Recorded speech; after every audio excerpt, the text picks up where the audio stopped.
Entonces, como le decía, en el año 1996, el CONES, ¿verdad?, el Consejo Nacional de Educación Superior, nos informa que nuestro proyecto sometido para impartir carreras técnicas universitarias ha sido aprobado bajo el decreto presidencial 167-96, específicamente el 20 de mayo de 1996.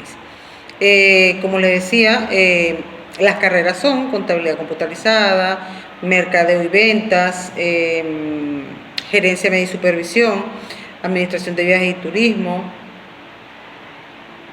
Esas son las carreras técnicas que tuvimos aprobados para empezar a impartir desde entonces.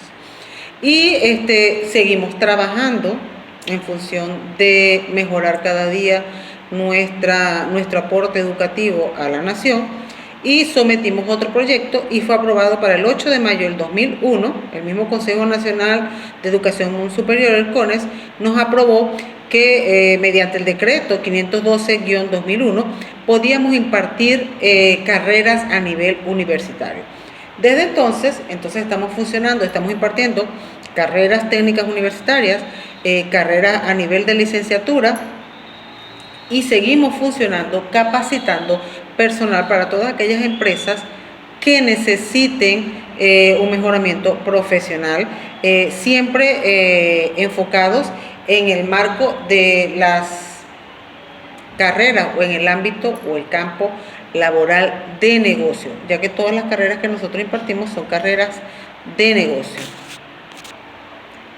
Entonces, por ende, seguimos siendo una comunidad académica con los principios de educar y enaltecer la parte educativa del país.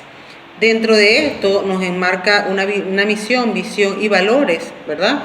Nuestra misión es impartir carreras universitarias y seminarios de educación continua en sus áreas de especialización. ¿Cuál es el área de especialización? El área de negocios, con la finalidad de formar y capacitar con un nivel más alto y con docentes de mayor preparación académica. Eso está dentro de nuestra misión: preparar y educar con los más altos estándares de educación. Y dentro de nuestra visión está proporcionar nuevas alternativas educativas entre jóvenes y adultos. Ustedes pueden ver, nuestra población estudiantil es bastante variada, para que puedan formarse académica y profesionalmente y así insertarse en el mercado de trabajo, ya sea en cada una de las diferentes áreas en que se prepare. Y dentro de los valores de nuestra universidad marca lo que es el respeto, la honradez, la equidad, la competitividad sana, porque podemos hacer competencia, pero una competencia sana, sin dañar al otro, responsabilidad, excelencia, altruismo. ¿Qué significa el altruismo? Que demos de manera desinteresada, sin esperar nada a cambio, cualquier cosa o todo lo mejor de nosotros. Esto ha sido lo que es un pequeño resumen de lo que es la naturaleza, misión, visión y valores de la Universidad UPI. Hasta el próximo video.